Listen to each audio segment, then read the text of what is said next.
So let's start to get into these Monday Night Football games. Philadelphia, Tampa Bay. The Eagles, I thought, looked a lot more like the Eagles for the first time this season. It was a little bit slow going at the start, but then they kind of hit a groove and pulled away and, get to their 3-0 record and sort of looked more like the Philadelphia Eagles, racked up over 500 yards, won with relative ease, and did it apparently with half the team suffering from the flu. Look, I'm going to be honest. This game went exactly the way that I thought it was going to. And it went exactly the way that I figured it was going to even before the season began.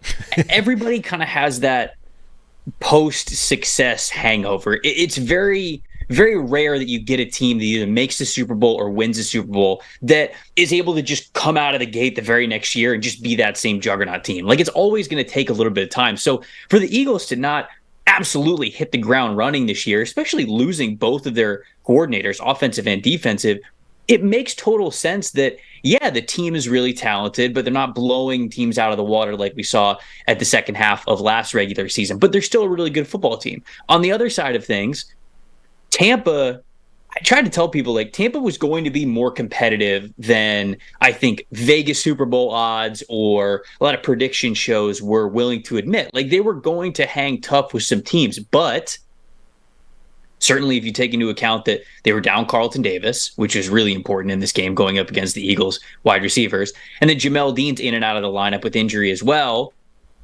Tampa doesn't have the offensive line to run the ball. And so unless Baker Mayfield plays mistake-free football, this is what you're going to get. You're going to get a team that, 11 points scored. I figured it'd be a little bit more than that. You throw in a couple of the Mike Evans drops, maybe it's a little bit higher. But I figured the Bucs would score somewhere around 20 points. So if you take some mental mistakes in there into account, I don't know, man. This game kind of just went exactly the way I thought it was going to go.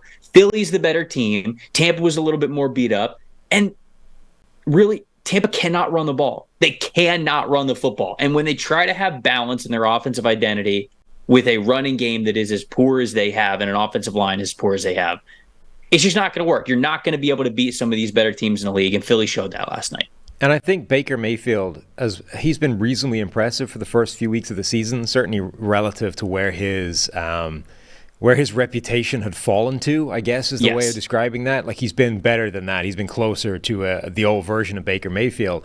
But I think he's still a quarterback where you don't want to be relying on him to have to do it, all by himself. And you just don't want him needing to okay, the Eagles are rolling, they're crushing it on the ground, they're going to put up points. Now we need Baker to keep pace, right? That's just not really going to happen. And as much as, Mike Evans made that spectacular one-handed catch, had a couple of really nice plays, early in the game, he left some plays out there where Baker got the ball to him. Maybe not the greatest ball location in the world, but should have been caught. Mayfield has been spectacular on third down, and maybe if a few of those other catches or a few of those balls had been brought in, it might have been closer and they might have hung tough for longer. But I agree. I think eventually the Eagles would have eased away anyway, and the Bucs were just overmatched. Yeah, I think your assessment of Mayfield is correct. He certainly this year is showing that he can be that quarterback who, even in really important downs, whether it's the red zone or third down, he can make a good throw for you. He can give you those moments that are really nice. You just don't want it to be the entire game. And it's funny, you look at the stat sheet and he only attempted 25 passes. It felt like he attempted 30-something passes. It felt like the ball was in his hand a lot last night. And you're right. You just don't want that to be the case. He is the kind of quarterback who will give you the play that you need every now and then. But it's not like some of the better quarterbacks in the league where every third down or every big opportunity, it's okay, this guy's got us. You need to be a lot more balanced even for the best version of Baker Mayfield that we're seeing in the NFL. So given Tampa's injuries, certainly on the defensive side, not having Carlton Davis was huge, and then not having Jamel Dean was bad as well. Devin White, he was playing through a groin injury, which I didn't know last night, and I only figured that out when he got the interception on Jalen Hurts and they just ran out of bounds before contact. Devin White, I think, has some running back background in his football, back in high school or whatever. This dude could have played running back. And it felt like if you go back and you watch that interception, Vita Vea just takes off. And like Vita is about to one-man blocking crew you like Sunshine in Remember the Titans, where Rev Harris is right behind him and he's just bowling people over like one after another. That was what it looked like Vita Vea was going to do in that interception. And then Devin just stepped out of bounds because he didn't want to re-injure his groin anymore. So I was kind of disappointed in that. But yeah, all in all, I do agree with your assessment of Baker. I think it was fine. Tampa's just, especially up front and especially on their interior offensive line, they're not at a place where they're going to be able to control the clock against really good teams. They could do it against the Vikings and the Bears. Like we saw that the last couple of weeks. They were able to do it a little bit better, but not against the Eagles. No chance. Yeah, they were fairly well dominated in up front on both sides of the ball, like both sides of the line of scrimmage. The safety where, Nicholas Moreau gets in to make the play. Both Jalen Carter, who was spectacular in the game, and Jordan Davis, like those guys, you hear sometimes about resetting the line of scrimmage. They reset the line of scrimmage 1 yard behind the goal line. And then Moreau was able to get through the gap and be the guy that eventually made the play. But like that Georgia duo of defensive tackles just took the interior for Tampa Bay and moved it a yard behind the end zone line. And it's like the goal line, that's a problem. And they did that multiple times in the game. Jalen Carter was an absolute wrecking machine. And then the other side of the ball, like I had a screenshot of DeAndre Swift, who ran just in a straight line right up the middle of the field and was 15 yards deep before anybody touched him. They were opening some major running lanes. Yeah, I don't want to take anything away from DeAndre Swift because I hate kind of prefacing it like this, but people are like, oh, look at the resurgence in Philadelphia. Our boss Chris Collinsworth could have a resurgence in Philadelphia behind that offensive line right now. So it's just kind of the Eagles imposed their will on a team that they should have. Right. And I think that's what we saw last night in that game. The another stat that they pulled out in the broadcast that was kind of amazing relative to Baker Mayfield.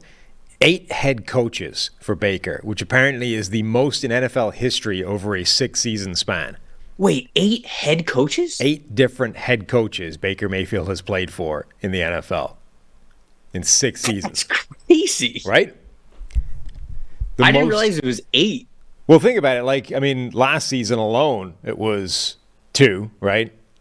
So it only takes 2 of those years for somebody to get fired at the midpoint or him to change teams. He had 5 different head coaches when he was in Cleveland? No way. Yeah. Like he started off with Hugh, right?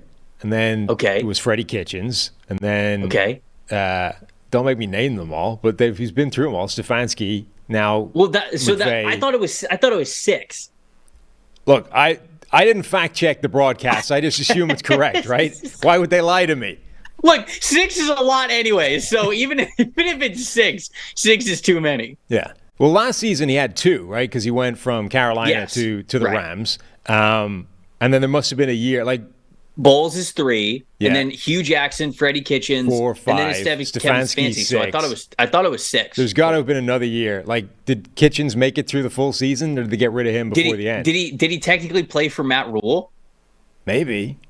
Yeah. Before Rule got fired? Right. I don't know. Whatever. The point is, they said 8 head coaches in 6 seasons. Feel free to go to Wikipedia and track it yourself. Let me know. But that's part of the Baker Mayfield roller coaster, right? Like, for sure. There's other quarterbacks have had to deal with a huge amount of turnover and coordinator and head coach, all those kinds of things, right? So it's not like it's unique to him. That being said, apparently 8 in 6 years is unique to him in NFL history and certainly kind of helped him settle into any kind of rhythm and get going and all that kind of stuff. Another element of that game, it was scoregami for those of you who partake. It was indeed. 25-11, final score, the 1,078th unique final score in NFL history. That score has never happened before in the history of the game. Wow. Congrats to Tampa. You know what? I'm going to count it as a win. Actually. You should, yeah.